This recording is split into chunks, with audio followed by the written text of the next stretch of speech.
Your hometown news station, AM 1300 KGLO, KGLOAM.com, is Sybil Soukup with the Humane Society of North Iowa joining us today. Once again, our Pet of the Week segment. Once again, I'm just looking up information. But first of all, good morning here. Good morning. The information I'm looking at, we talked a little bit about this last week, but the governor signed it into law yesterday about the bill that raises the penalty for animal torture to a felony on a first offense, which I know, we talked a little bit about this last week, but now it's law, and it's a good thing. I was in the room when it happened. Oh, you were? Yes, I was. I was fortunate enough to be invited to attend the bill signing yesterday at the Animal Rescue League. Okay. If you look at any of the pictures and you see a little speck of pink, that was all me. Right. I'm pulling up the picture we got on our website, and Cindy Winkler and I, we were pink. When at 5:30 in the morning, when I'm updating the website and putting photos up from our good friends at Radio Iowa. Well, I was just there to join the celebration. I mean, the Animal Rescue League and Preston Moore of the Humane World for Animals, which was formerly Humane Society of the United States, along with Humane Action Network and tons of other groups of individuals and lobbying organizations. They did the heavy lifting. People like me as individual citizens, not as the Humane Society. We're not a lobbyist group. We're not political. But me as an individual, I care a lot about my furry friends, of course. And so I called upon my legislators every year for the last decade and asked them to please fix this law. We were, for a long time, there were a handful of states like Mississippi and, a handful of other states that did not have a felony as a torture, torture as a felony offense in their state. And then Iowa remained as the only one that did not. And it was really sad. And so, this year, though, a massive, massive effort was made by these groups to get people to call in and lobby and speak to the legislators. It was a right down to the wire. Like it was the legislative timeline had passed and they were kind of in their overtime session. And it was kind of at the last minute that it unanimously passed the House, went over to the Senate. They tweaked a little bit, and added a few whatnots, had to go back to the House, unanimously passed the House. And then finally it went to the governor. First things first, you were not in the picture that was part of our story. So I'm sorry about that. Bummer. It's not my fault. So, well, do you remember Brian Holgrave? He worked for the Globe. Absolutely. Yes. He was there yesterday and I was in his picture. You were in his picture. Oh yeah. So go search out his picture, but it wasn't about me being in a picture. I don't care. I know. The most important person in the picture, or the most important thing in the picture, was this darling little pit bull puppy named Ember. Yes. And Ember has really an incredible story of recovery and going from the victim of horrendous torture. I mean, the big difference between abuse and torture, I think the word in the bill is sadistic intent. And, we could go on for hours because this is kind of a soapbox issue for me. But the fact that, Iowa has come up from behind and finished the legislative session off with fixing this issue and making sure that Iowa's domestic pets now are covered with this felony offense on torture is just a safeguard for our pets. We see torture cases all across the state. We've had lots in our own county over the years. And so it's just another tool in the kit to protect our animals. And Ember made the photo and the picture on the story. But Ember was brought in 8 weeks old, broken leg, broken jaw, severely injured eye. There were other injuries as well. I mean, that right there, is terrible. Well, and her injuries were indicative of not just one incident of abuse or torture. It was multiple times over and over and over again. Like somebody tortured her and went back and went back and went back. So a prolonged case of torture, which is, that's really inhumane and despicable.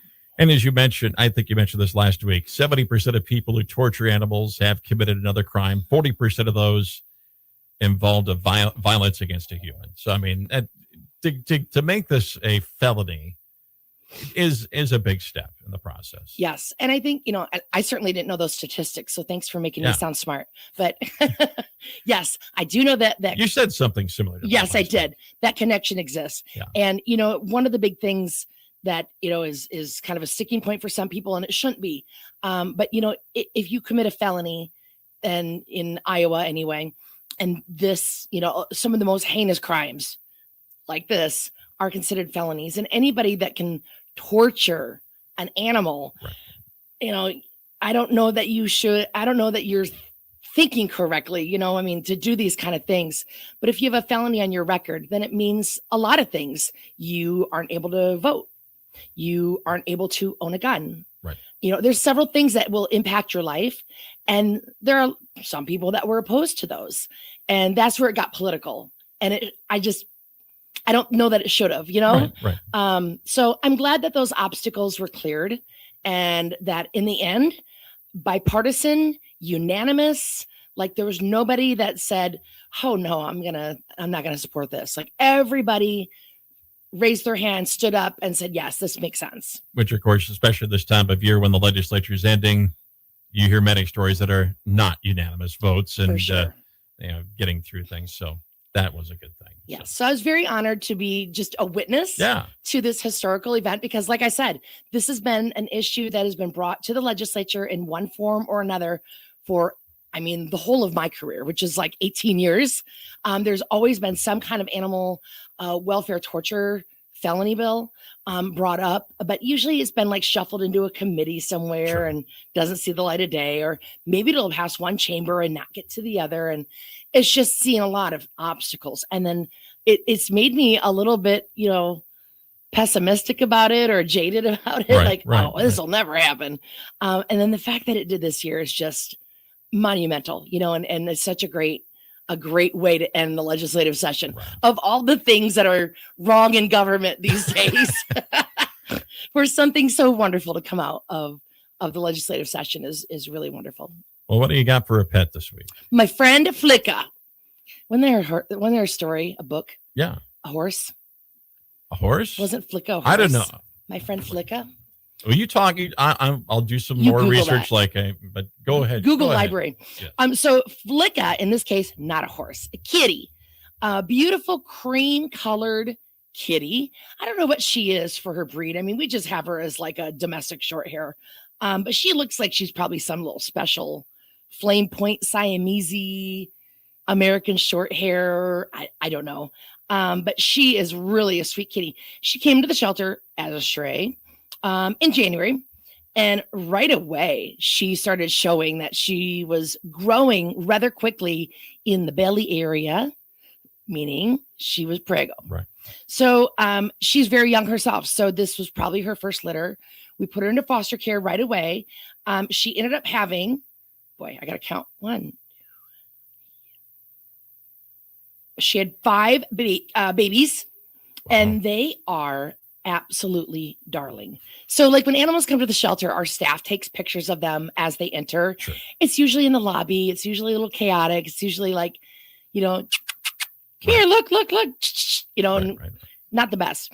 But the foster mom, she spent time and she got some amazing pictures of these little babies.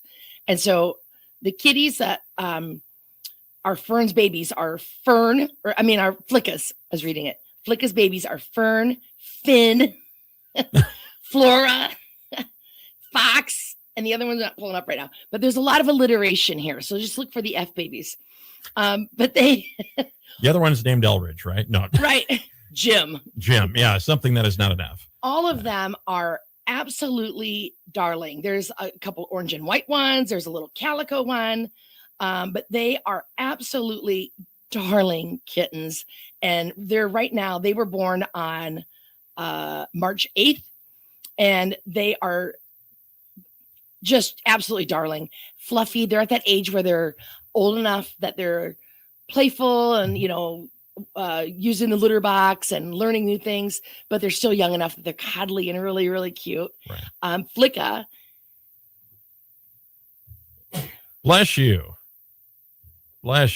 I'm sorry. Well, I've got the window open. That doesn't help either. Right. You can blame it on me. Well, I have a cat allergy, and so even talking about cats, it's it's triggering. Yeah. There you go. I'm sorry. You're good. Anyway, Flicka came back to the shelter with her kittens, and she's like, "Okay, I'm done. I've raised these beautiful children, and now I'm done." So she herself is off in a different part of our shelter, and she is ready for her forever home too. She has been spayed, so no more kittens for Flicka. Okay. But Flicka, the kittens, they will easily find their home because they're darling. But Flicka, she's beautiful. But we have 60 other beautiful kitties in the shelter right now, and so she needs to find her forever home too, along with all the other kitties. But we have a lot of beautiful cats in the shelter. We have a lot of wonderful dogs in the shelter. It's a great time of the year. Well, today it's a little overcast, but the sun's going to come out. I guarantee it. Right? Maybe today or tomorrow. Okay. So it's great dog walking weather, and we have lots of great dogs that want to go out for walks. We are always in need of volunteers, and right now it's a great time to volunteer at the shelter when the weather is good, and the spring is springing and the animals are out, on South Birch Drive, and we always welcome volunteers out there to play with our kitties and to walk our dogs. Phone number or website to go to? Our website is hsni.org. That's HSNI as in Humane Society, North Iowa.org. And then we have all sorts of tabs on there, but for volunteering, it's the ways you can help. And then click on volunteering. It'll give you all sorts of information. There's a really dorky video on there of Stacy, our shelter manager, and I that we recorded probably a decade ago now, that gives you tips on how to volunteer and, literally how to hook a dog to a leash, that kind of thing. It's funny. And then all of our animals are, of course, listed on there, and our application forms are listed on there as well. Adoption applications.